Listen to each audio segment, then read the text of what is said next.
Assalamualaikum warahmatullahi wabarakatuh. Bismillahirrahmanirrahim. Alhamdulillahirabbil alamin. Amma ba'du.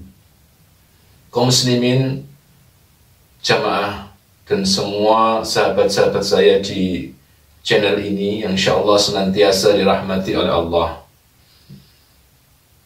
Kemarin kita sempat mengkaji tentang makna leksikal dan makna kontekstual kata al-iba dan kata aba di dalam Al-Quran. Ada hal penting yang ingin saya sampaikan di pembahasan kali ini berkaitan dengan kata aba atau kata al-iba ini. Kita tahu bahwa di Al-Quran, di antara penggunaan kata aba, kata al-iba, pertama berkaitan dengan kemaksiatan atau kedurhakaan pertama kali dilakukan oleh makhluk, yaitu yang dilakukan oleh iblis laknatullah alaih.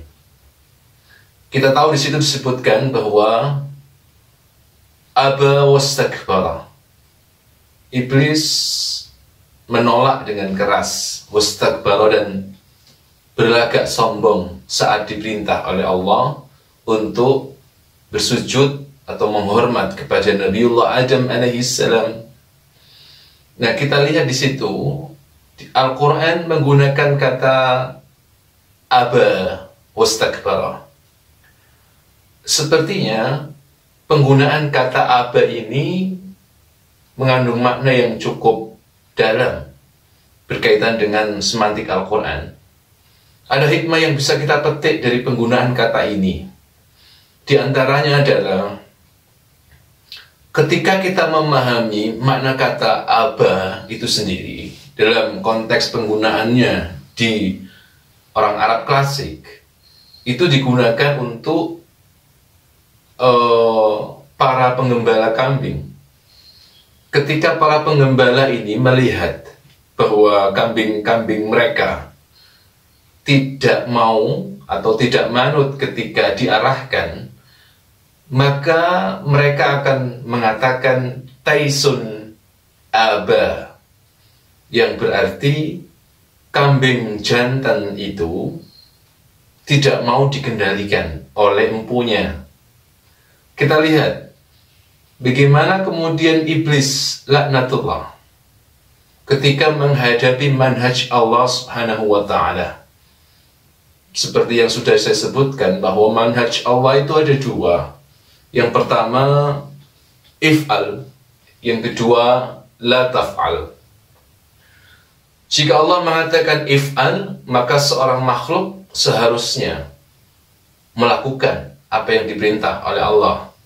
Jika Allah mengatakan la taf'al, maka demikian pula makhluk tidak perlu melakukan. Ketika Allah subhanahu wa ta'ala memerintahkan malaikat, dan juga di dalamnya termasuk ada iblis di situ, maka Allah memerintahkan agar bersujud. Allah memerintahkan agar menghormat Nabiullah Adam alaihissalam. Para malaikat pun melakukan itu, karena itu adalah perintah manhaj Allah. Tapi tidak demikian dengan iblis.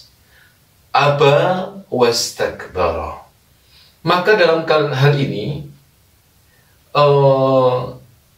iblis itu mungkin saya ibaratkan seperti Tyson, itu kambing yang tidak mau atau menolak, atau dengan kata lain membangkang untuk diarahkan, untuk diperintah oleh empunya.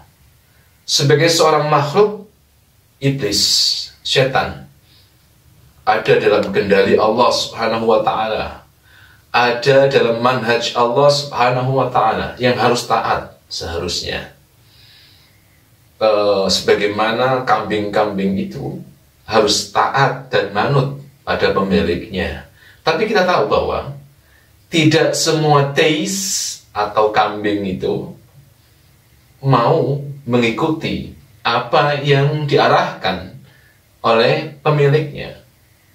Demikian juga dalam konteks makhluk dengan Tuhannya, antara iblis dengan penciptanya yaitu Allah Subhanahu wa Ta'ala.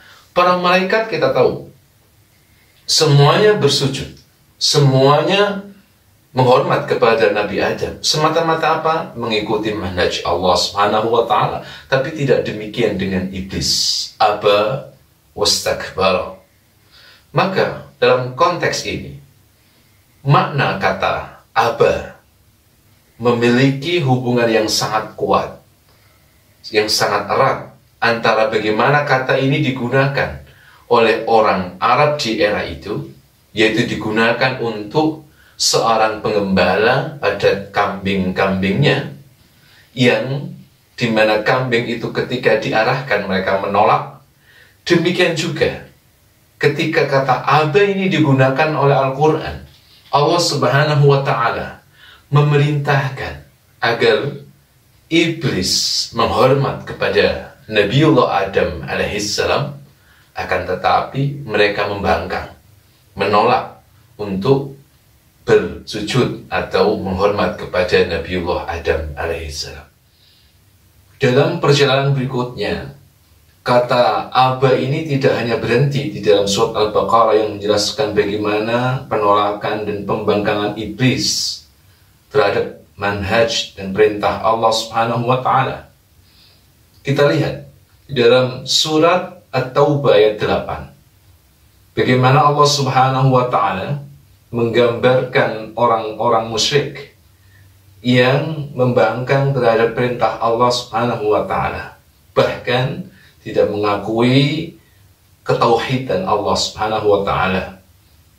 Di dalam surat itu disebutkan, yurdunakum bi afwahihim wa ta'ba qulubuhum. Lisan mereka itu seakan-akan memberikan kabar gembira kepada kaum muslimin saat itu. Mbek-mbeknya itu seakan-akan menunjukkan mereka tidak ada masalah dengan kaum muslimin. Akan tetapi wa ta'ba qulubuhum, sejatinya hati mereka menolak dan menentang dengan keras, membangkang atas apa yang diperintahkan oleh Allah Subhanahu wa Ta'ala dan Rasulnya.